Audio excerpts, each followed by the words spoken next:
സംസ്ഥാന സ്കൂൾ കലോത്സവം സമാപിക്കാൻ ഇനി ഒരു ദിവസം മാത്രം ബാക്കി നിൽക്കെ സ്വർണ്ണക്കപ്പിനായി വാശിയേറിയ പോരാട്ടം തുടർന്നുകൊണ്ടിരിക്കുകയാണ്. കണ്ണൂരും തൃശ്ശൂരും ഒപ്പത്തിനൊപ്പമാണ്.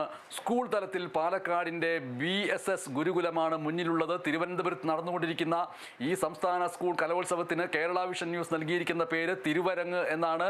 തിരുവനന്തപുരത്ത് നടക്കുന്നത് കൊണ്ട് തന്നെ എന്ന് മാത്രമല്ല, നാളെ കലോത്സവത്തിൻ്റെ സമാപന ചടങ്ങാണ്. സ്വർണ്ണക്കപ്പ് ഉയർത്തുന്നവരുടെ ദിനമാണ്. അതുകൊണ്ട് തന്നെ തിരുവനന്തപുരം നിവാസികൾക്ക് കൃത്യമായിട്ട് കലോത്സവ വേദിയിലെത്തിയിട്ട് സമാപന ചടങ്ങ് കാണേണ്ടതുണ്ട്. അതുകൊണ്ട് തന്നെ നാളെ തിരുവനന്തപുരം ജില്ലയിലെ സ്റ്റേറ്റ് സിലബസിൽ പഠിക്കുന്ന എല്ലാ വിദ്യാഭ്യാസ സ്ഥാപനങ്ങൾക്കും വിദ്യാർത്ഥികൾക്കും അവധി നൽകിയിരിക്കുന്നു.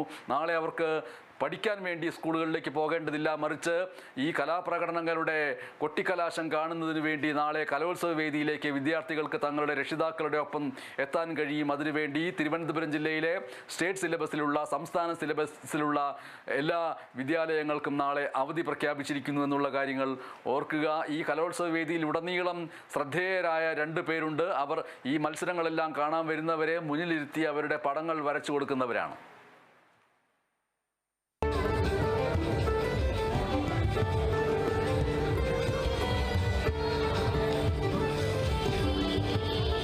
വേദികളിൽ മത്സരങ്ങൾ കൊട്ടിക്കയറുമ്പോൾ ആൾക്കൂട്ടത്തിൽ തിരക്കിലാണ് ജോബിയും സുഹൃത്തും.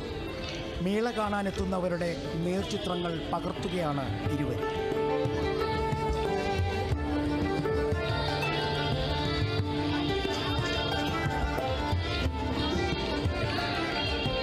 മാവേലിക്കര രവിവർമ്മ കോളേജിൽ നിന്നും ചിത്രരചനാ പഠനം പൂർത്തിയാക്കിയ ഈ ഇരുവർ സംഘം ഒട്ടുമിക്ക സ്ഥലങ്ങളിലും തിരക്കുകളിലുണ്ടാകും. ബസ്സിലും ട്രെയിനിലും അങ്ങനെ ആൾക്കൂട്ടത്തിൽ സ്വന്തം രേഖാചിത്രം ഇഷ്ടപ്പെടുന്നവരെ തേടി ചായക്കൂട്ടുകളുടെ ചെലവ് മാത്രം വാങ്ങി നേർചിത്രങ്ങൾ ആവശ്യക്കാർക്ക് സമ്മാനിക്കും. പ്രാക്ടീസ് എന്ന രീതിയിൽ എല്ലായിടങ്ങളിലും പോയി യാത്ര ചെയ്യുമ്പോഴൊക്കെ വരയ്ക്കാറുണ്ട്. കഴിഞ്ഞ തവണ കലോത്സവം നടത്തിയിട്ട് കൊല്ലത്ത് വെച്ച് വരച്ചിട്ടുണ്ടായിരുന്നു. ഞങ്ങളൊരു ചെറിയൊരു എമൗണ്ട് ഇട്ടിട്ടുണ്ട്. 100 രൂപ അങ്ങനെ എമൗണ്ടിലാണ് വരച്ചിട്ടുള്ളത്. കളറും പെൻസിലൊക്കെ വെച്ചിട്ട് ചെറിയൊരു എമൗണ്ട് വരച്ചിട്ടുണ്ട്.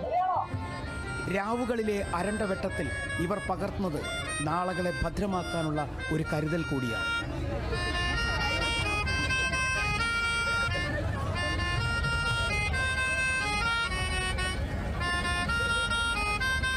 സനോജ് പയ്യന്നൂരിനൊപ്പം D. Binoy, Kerala vision news.